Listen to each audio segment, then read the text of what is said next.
안녕하세요. 오늘의 데일리 뉴스레터에 오신 것을 환영합니다. 1. 서해 긴장의 갈등. 2. 지구력은 제한되어 있습니다. 3. 카이가 신제품을 출시합니다. 한번 진실을 알아봅시다. 최근 남북한의 300대가 넘는 전투기가 한반도 상공에서 격돌했습니다. 지난 12월 1일부터 12월 7일까지 대한민국과 북한의 극단 대치가 이뤄졌는데요. 특히 12월 4일에는 오전 11시부터 오후 3시까지 4시간에 걸쳐 북한 공군의 각종 전투기 180대가 출격해 우리를 위협했습니다. 이에 우리 공군은 F-35A를 비롯한 각종 전폭기를 출격시켜 북한에 대응했습니다. 그러나 북한은 도발을 멈추지 않았습니다. 12월 2일에는 우리 합참과 주한미군에 따르면 북한이 발사한 탄도미사일 3발을 확인했고 그중 한 발이 울릉도 인근에 나타나서 울릉도에 공습경보가 울리기도 했습니다.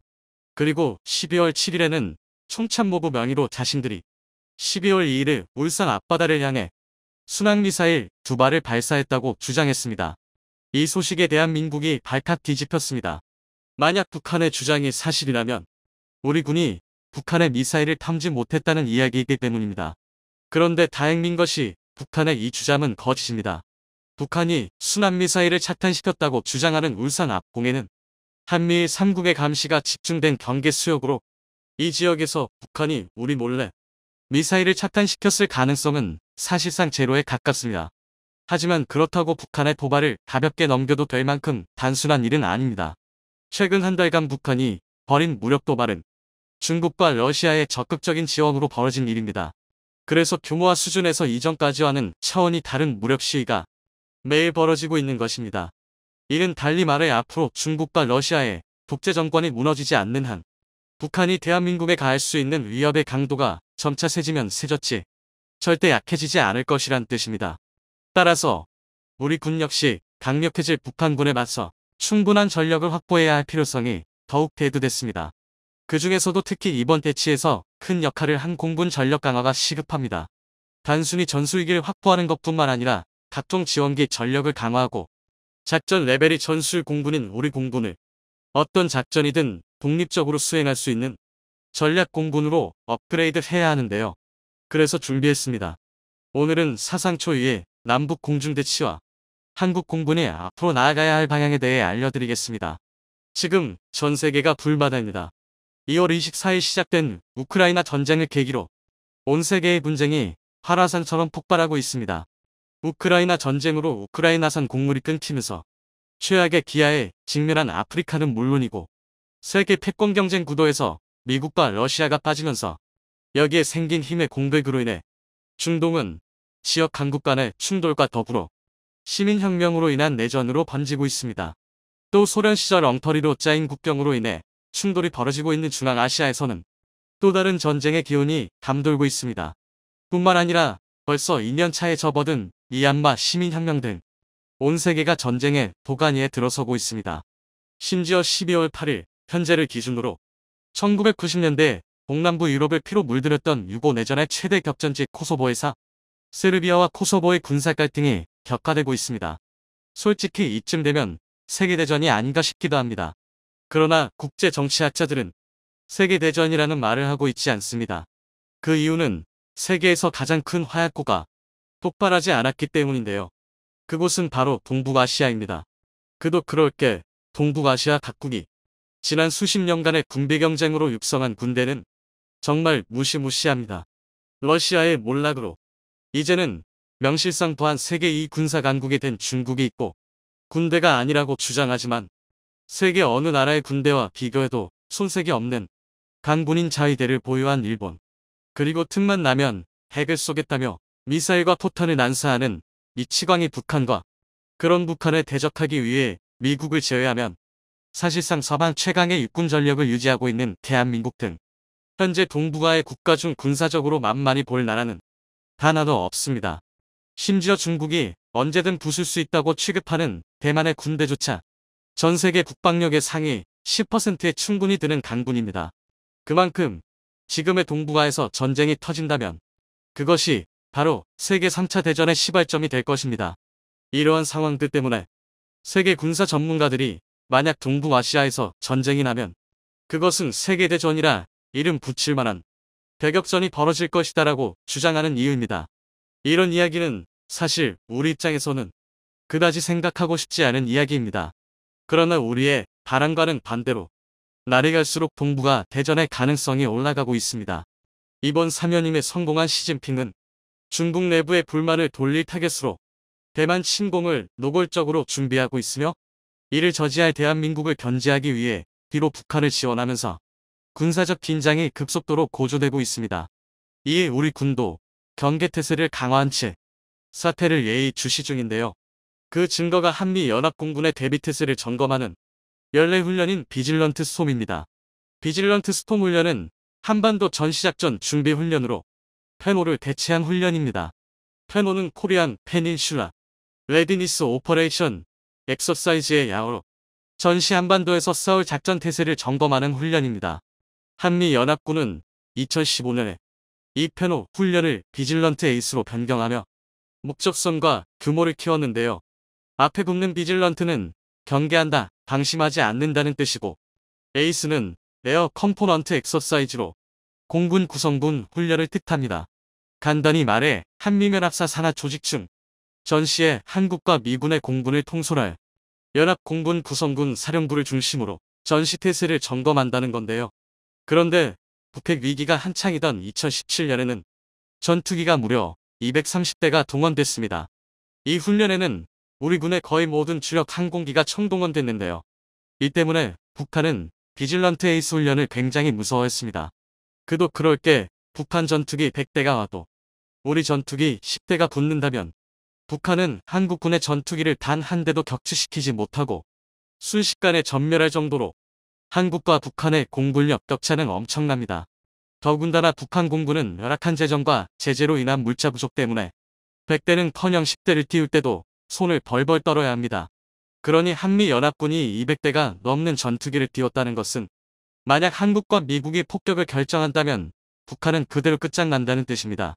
당연히 북한의 지도자 김정은 역시 금수산 태양궁전에 전시된 할아버지와 아버지의 뒤를 따라 삼도천을 건널 수밖에 없습니다. 그래서 겉으로는 강경 발언을 쏟아내면서도 뒤로는 어떻게든 평화의 담을 성사시키기 위해 필사적이었습니다. 북한 내에서는 왕이나 다름없지만 외국에서는 가난한 소국의 독재자에 불과한 김정은이 치욕을 무릅쓰고 베트남 하노이까지 기차 여행을 떠난 이유가 바로 이 때문인데요. 그만큼 비질런트 에이스 훈련은 북한에 위협적이었습니다. 하지만 지난 2018년 비핵화를 위한 협상이 진행되고 같은 해 9월 19일 남북 군사합의가 이뤄지면서 비질런트 훈련은 전격 폐지됐습니다. 그 이유는 상호적 대행위를 중단한다는 조약이 있기 때문입니다. 북한에 대한 대대적인 폭격이 포함된 비질런트 에이스 훈련이 이 조약에 위배된 건데요. 그런데 상황이 바뀌었습니다. 올해 1월부터 북한의 도발이 극도로 과격해졌기 때문인데요. 그것도 이전과 달리 수백 대의 전투기를 심심할 때마다 띄우며 매우 적극적인 무력 시위에 나섰습니다. 북한이 사용하는 구형 동구권 전투기, 부품과 항공유를 제공할 수 있는 중국과 러시아가 각자의 이익을 위해 북한을 도운 덕분입니다. 상황이 이렇게 되자 대한민국도 기존에 고수하던 태도를 바꿀 수밖에 없게 됐습니다. 그 변화의 시작은 비질런트 에이스 훈련의 부활이었는데요. 그것이 바로 지난 10월 31일부터 12월 5일까지 진행된 비질런트 스톰 훈련입니다. 비질런트 스톰에서 스톰은 폭풍이라는 뜻도 있지만 스트러티직 오피에셔널 레디니스 모멘텀이라는 뜻도 있는데요. 간단히 말해 전략적, 작전적 준비태세가 잘 유지되고 있는지 점검한다는 말입니다. 이에 대해 전문가들은 한미연합공군이 파괴해야 할 표적이 초대형 방사포 KN-23 같은 작전적 목표와 ICBM과 발사대, 김정은이 사용할 벙커 등 전략 목표로 다변화되면서 훈련의 개념이 변화했다고 분석합니다. 그 증거로 이번 훈련에 동원된 한미연합군의 작전기는 무려 240대 달했습니다. 이는 직전 최대 규모였던 2017년에 230대를 뛰어넘는 어마어마한 규모인데요. 이 중 한국이 140대, 미국이 100대를 동원했습니다. 구체적으로 한국은 F-35A, F-15K, KF-16 등으로 구성된 140대이며 미국은 해군과 해병대에서 운용하는 수직이 착륙기 F-35B와 항모전 투단의 E-18G 그라물러통 전폭기 전력과 U-2 성찰기 KC-135 금유기 같은 지원 항공기 100대를 동원했습니다. 여기에 더해 호주 공군이 파견한 KC-30A 1대가 훈련에 동참했습니다. 뿐만 아니라 북의 도발로 훈련이 연장되면서 전략핵 폭격기 B-1B 랜서 역시 훈련에 참가했는데요. 여기서 주목할 것은 B-1B 랜서와 호주 공군의 참가입니다. 이 전투기들이 훈련에 참가했다는 의미에는 미국이 북한 문제를 이제 단순한 한반도 지역의 군사 분쟁이 아니라 미국의 안보를 위협하는 전략 문제라 파악했다는 뜻입니다. 구체적으로 랜서의 출격은 북한이 핵을 사용했을 때 즉각 응징할 수 있다는 것을 북한에 보여주는 것이고, 호주 공군의 참여는 북한의 선제 공격 또는 중국의 개입이 한국 전쟁에서 유엔군이 참전했던 것처럼 중국에 대한 압박입니다. 그리고 2022년 현재 중국과 북한은 미국의 경고를 무시하고 무력을 사용할 능력도 각오도 없습니다. 현재 북한의 상태는 남침은커녕 미사일 발사에 필요한 연료도 수급하지 못하는 실정이라 사실 미국의 눈치를 보기 급급한데요. 그러니까 당장 남북이 전면전을 할 걱정은 하실 필요가 없습니다. 그런데 이게 안양 좋은 건 또 아닙니다. 그 이유는 북한과 중국이 두려워하는 것은 미국이지 대한민국이 아니란 뜻이기 때문입니다. 이는 북한이 핵 협상에서 보이는 태도만 봐도 알 수 있는데요. 북한은 핵 협상을 할 때 항상 대한민국을 배제하고 미국과 이야기하고 싶어 합니다. 한국은 어차피 미국이 시키는 대로 하는 괴뢰 국가이니 미국과 결판을 내면 모든 게 해결된다는 태도인데요. 애석하게도 군사적으로 이는 분명한 사실입니다. 이를 잘 보여주는 사례가 바로 한국 공군입니다. 1970년대 F4 전투기가 공군에 완전히 배치된 이후 대한민국 공군은 줄곧 북한 공군을 상대로 완벽한 우세를 전했습니다.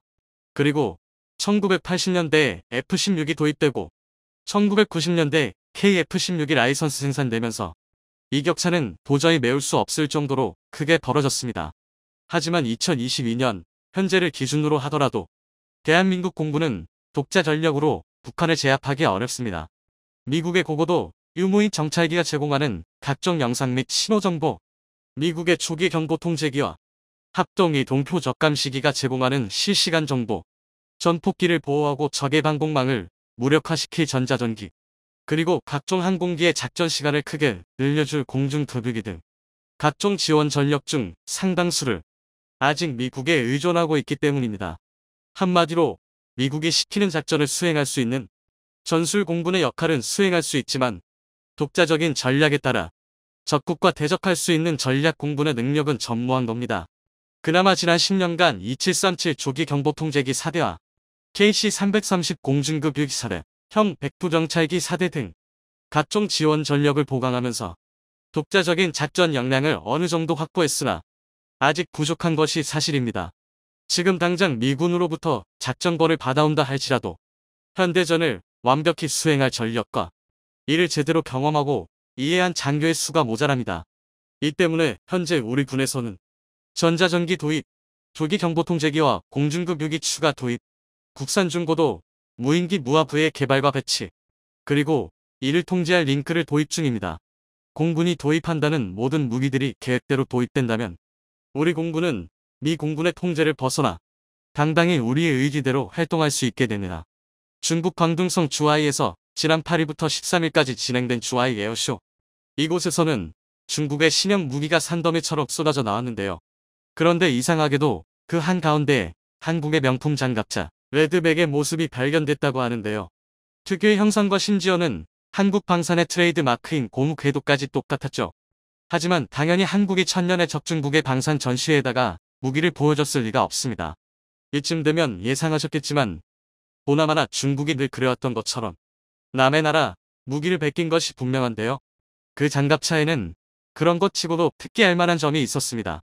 그게 무엇이었는지 한번 자세히 알아보겠습니다. 최근 들어 중국의 국방력 투자가 심상치가 않습니다. 육태공을 가리지 않고 무시무시한 속도로 전력 확충과 개발에 나선 상태인데요.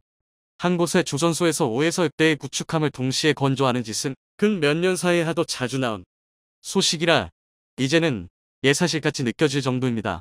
최근에는 영국의 싱크탱크가 중국의 항공전 기술이 이미 동북권의 맹주였던 러시아를 한참 넘어섰다는 분석을 내놓아 충격을 주기도 했습니다. 그리고 육군 무기도 예외는 아니었죠. 중국이 최근 2022 주하이 에어쇼에서 선보인 새로운 신형 장갑차가 괴물 같은 스펙을 갖고 있었던 것입니다. 그런데 이 장갑차의 놀라운 점은 스펙뿐만이 아니었습니다. 외형을 살펴보면 여러 부분에서 이상할 정도로 한국의 레드백과 닮은 점이 많았기 때문에 등장 직후 구설수에 오르내렸죠. 중국이 다른 나라의 기술을 베끼는 것이야 하루 이틀 있던 일이 아니지만 한국 입장에서는 중국이 도대체 언제 어떻게 레드백의 기술을 베껴간 것인지 쥐잡듯이 찾아야만 했습니다. 그리고 그 방법이 무엇이었는지에 대한 심증을 잡을 수 있었던 충격적인 사건이 밝혀졌습니다. 널리 알려져 있다시피 AS-21 레드백은 하나가 호주 수출에 대비한 사양으로 국산 보병전 투차 K-21의 개수를 가해 만들어낸 모델입니다. 그런데 이 K-21이 중국 손에 넘어가 해체되었을지도 모른다는 정황이 나왔습니다. 지난 2010년 한국은 사우디아라비아에서 K-21에 전시를 한 적이 있었습니다. 문제는 이를 배에 싣고 한국으로 돌아오는 과정에 발생했죠. 사우디에서 출발한 지 한 달이 조금 넘어 홍콩을 경유하던 시점에 K-21이 세관 검사 중 일방적으로 압류를 당한 것입니다. 압류 기간은 무려 51일에 달했고 이 정도 시간이면 장갑차 하나쯤 다 해체해서 도면을 작성하기에는 충분한 시간이었습니다. 중국은 기분 나쁘게도 사실 한국이 K-11을 개발하는 모든 과정을 지켜보고 있었습니다. 그런데 그게 한국의 기술을 고평가해서는 아니었죠. 원래 중국은 전차 개발 기술 분야에서 독일과 협력을 하고 싶어 했습니다. 독일의 지상전 무기 체계가 미국의 그것 이상이라고 중국은 판단하고 있었고 독일과 협력할 수 있다면 전차를 시작으로 장갑차나 다른 무기 기술 역시 배울 수 있을 것이라고 여기고 있었습니다. 하지만 당시 독일은 전차 기술 수출 규정을 내세워 중국의 요청을 거절했습니다. 이에 중국은 독일 기술을 한 줌이라도 받아쓴 적이 있는 다른 나라에 눈을 돌리기 시작합니다. 그리고 그들의 눈에 띈 것이 한국의 K1 전차였죠. 당시 K1에는 독일제 1200마력짜리 순행식 사행정 디젤 엔진인 M2U MB871 KA601이 탑재되어 있었어요. 이를 보고 중국은 한국의 전차 및 장갑차 제조 기술에 독일식 메커니즘이 녹아들어 있을 것이라고 판단했던 것입니다. 이때부터 한국의 기갑 차량 개발을 눈여겨보던 중국은 홍콩 파이청 항구에 K-11 완제품이 통째로 들어왔다는 보고를 놓칠 수가 없었습니다. K-11을 생산한 두산 DST는 허가에 필요한 모든 서류를 제출했는데도 이례적으로 홍콩 해관으로부터 추가 서류를 요구받았습니다. 이 추가 서류들을 전부 제출하고도 출항 허가는 나오지 않았고 제출된 서류의 확인에만 거의 2개월에 달하는 시간이 소요되었죠. 이때 압류되었던 K-11은 압류기간 51일 동안 군에 재조립되며 내부의 기술을 유출당했을 것으로 보입니다. 무기를 실은 선박이 홍콩을 강요하는 것 자체는 그렇게까지 이상한 일은 아니었습니다. 두산 DST 관계자는 방산업체들은 매년 평균 4에서 5회 정도 해외 전시회 참석을 위해 방산 장비를 홍콩을 경유해 부산항으로 입출항하고 있는데 이런 경우는 처음 발생했다고 밝혔죠. 중국이 명백하게 K-21을 노리고 한국을 가로막았다는 증거인 것입니다. 그리고 그런 의혹의 쐐기를 박는 일이 7년이 지나 발생했습니다. 2017년 등장한 중국의 신형 보병전투 차량 VN-17이 바로 그것인데요. 이들은 VN-17을 내놓으며 자랑스럽게 미국, 유럽이나 러시아의 장갑차 디자인을 복제하지 않았다고 선전을 해댔습니다. 당연한 일입니다. 이번에 이들이 베낀 건 한국이었으니까요. 애시당초 베끼지 않았다가 자랑거리가 되는 것도 어처구니가 없지만 심지어 그것도 거짓말이라니 이쯤 되면 오히려 대단합니다. K-11과 VN-17의 제원을 비교해보면 각각의 규모는 비슷하지만 엔진 마력과 항속 거리와 같은 성능을 중국 운용 상황에 맞추어 개선했다는 점을 짐작해볼 수 있습니다. 그런데 K-21 압류 사건 전까지 중국은 고작 군용 디젤 엔진을 개발하는 것마저도 엄청난 난항을 겪고 있었죠. 중국이 여기저기서 엔진 기술을 베낄 만큼 다 베끼고 나서도 다른 나라들이 만든 엔진과 비교할 만한 성능의 엔진을 만들 수 있게 된 것은 2019년에 이르러서야 가능했습니다. 원천 기술이랄 게 하나도 없으니 당연한 일이죠.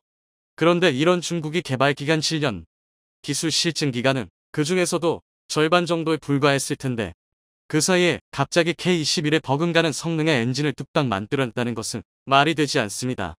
중국은 5년이 지난 현재까지도 VN-17에 탑재됐다는 FX0012 디젤 엔진에 대한 세부 사항을 공개하고 있지 않습니다.